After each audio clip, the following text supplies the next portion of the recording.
I've been a forest ranger for 3 years. Yesterday, I learned what a code black warning really means. And I wish I hadn't. My shift started normally. Just after dawn, dispatch sent me to inspect a seismic monitoring station in the northwest sector. They said the sensors picked up unusual readings. The word unusual lingered in my head as I drove deeper into the forest, my radio hissing with static that wouldn't go away. When I reached the clearing, I knew something was wrong. The trees formed a perfect circle around the station, all stripped of bark from knee height to 8 feet up, clean, smooth, like they'd been peeled. Inside the circle, the ground was dead. No grass. No insects. Nothing. Even the air felt wrong, sharp and electric. I reported it to dispatch and moved closer to examine the trees. They were warm to the touch. That's when my radio began emitting a low hum, not static, but a steady vibration that made my teeth ache. Then all 6 emergency flares on my belt ignited at once without being touched, burning red smoke into the dead soil. My radio exploded with static. Then a calm voice I didn't recognize said, "This is a code black alert. All rangers return to your stations immediately. Do not investigate anomalies. Do not interact with civilians. Lock down and wait." I had never heard of code black. It wasn't in any manual. On my way back, I passed a campground that should have been empty.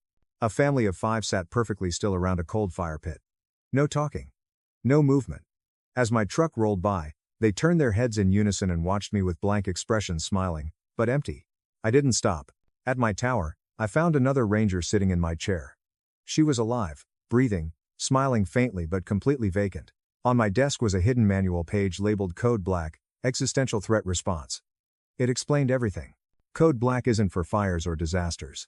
It's for breaches in reality, apertures, where something from outside our world pushes through. These things don't attack bodies. They infect minds. Prolonged exposure erases who you are and turns you into a transmitter. Before I could react, black SUVs arrived. A covert response team took over, classified my coworker as Class 3 contamination, and told me I'd been exposed too. Somehow, I was resistant. They showed me the truth. The crack beneath the forest was expanding. When they tried to seal it, it failed, growing faster, threatening nearby towns. There was only one option left. Someone had to go inside. Because I had the highest resistance they'd ever recorded, they chose me. I crossed into a place where reality didn't obey rules, where time looped, colors thought, and ideas were alive. I found the anchor holding the breach open and detonated the device. The aperture collapsed. I survived. Now I work for the program. Sealing breaches. Walking where reality breaks. Hearing the singing before anyone else does.